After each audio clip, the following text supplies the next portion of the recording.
SIR এর নামে হয়রানির অভিযোগ প্রতিবাদে অনশনে পূর্ব বর্ধমান তৃণমূল আদিবাসী শাখা জেলা শাসকের দফতরের সামনে নেতাজি মূর্তির পাদদেশে অনশন। দেবু টুডুর নেতৃত্বে এই অনশন। এসআইআর এর নামে হয়রানির অভিযোগ, নেতাজি মূর্তির পাদদেশে অনশন, দেবু টুডুর নেতৃত্বে অনশন। প্রতিবাদে অনশন পূর্ব বর্ধমান তৃণমূলের আদিবাসী শাখার। জেলা শাসকের দফতরের সামনে নেতাজি মূর্তির পাদদেশে এই অনশন বিক্ষোভ চলছে।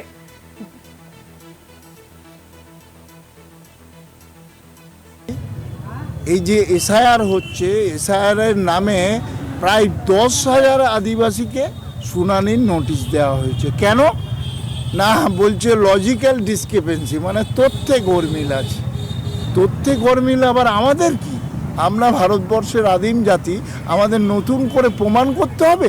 আমরা ভারতীয়, নতুন করে প্রমাণ করতে হবে আমরা পূর্ব বর্ধমান জেলার বাসিন্দা? অথচ দীর্ঘদিন ধরে আজকে একজন মানুষ 30-40 বছর ভোট দিয়ে আসছে, আমাদের ভোটের কার্ড আছে, আমাদের আধার কার্ড আছে, রেশন কার্ড আছে, তাও আবার নতুন করে প্রমাণ করতে হবে? কারা আমাদের প্রমাণ চাইছে? আমরা যারা চাইছে প্রমাণ, তাদেরকে প্রমাণ চাইছি। তোমরা প্রমাণ করো তোমরা ভারতীয়। আমরা মনে করি আমরাই আসল ভারতীয়, আমরাই ভারতবর্ষের আদিম জাতি। যারা চাইছে তাদেরকে ধিক্কার জানায়। চন্দন সেনগুপ্ত রয়েছেন আমাদের প্রতিনিধি ফোন লাইনে। এসআইআর এর নামে হয়রানির অভিযোগ আর নেতাজি মূর্তির পাদদেশে অনশন দেবু টুডুর নেতৃত্বে, ঠিক কি কর্মসূচি নেওয়া হয়েছিল?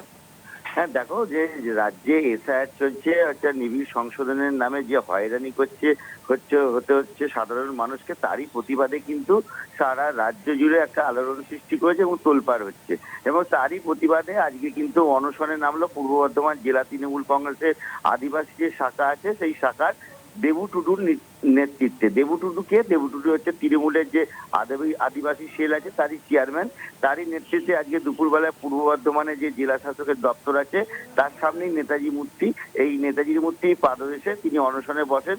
এবং তৃণমূল কংগ্রেসের রাজ্য আদিবাসী সেলের চেয়ারম্যান দেবু টুডু জানান যে মানুষকে অকারণে হয়রানি, তারা দীর্ঘদিন, অর্থাৎ আদিবাসী সম্প্রদায়ের মানুষ, এই মানুষের থেকে আগে থেকে তাদের বংশ পরিচয় রয়েছে, তাদের জন্ম, মৃত্যু, ঘর ভিটে সমস্ত কিছু এ রাজ্যে প্রায় কয়েকশো বছর ধরে চলছে বললে ভুল হবে, কয়েক হাজার বছর ধরে তাদের এইখানে বসবাস।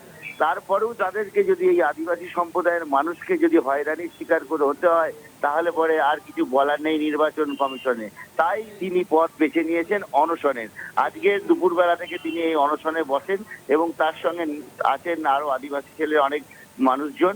এবং সব থেকে উল্লেখযোগ্য বিষয় হলো, এই আদিবাসী সেলের যে মঞ্চ তৈরি করা হয়েছে, এই মঞ্চ হয়েছে নেতাজি মূর্তির পাদদেশে। এবং প্রায় দেখা যাচ্ছে যে সকাল থেকে আজ যখন শুরু হয় অনশন, তখন থেকে কিন্তু তৃণমূলের যারা নেতৃত্ব আছে তারা প্রায় প্রত্যেকেই আসে এবং দেখা করে যান। এবং দেবু টুডু যেটা তিনি জানান, একদমই চন্দন, ধন্যবাদ জানাবো তোমাকে।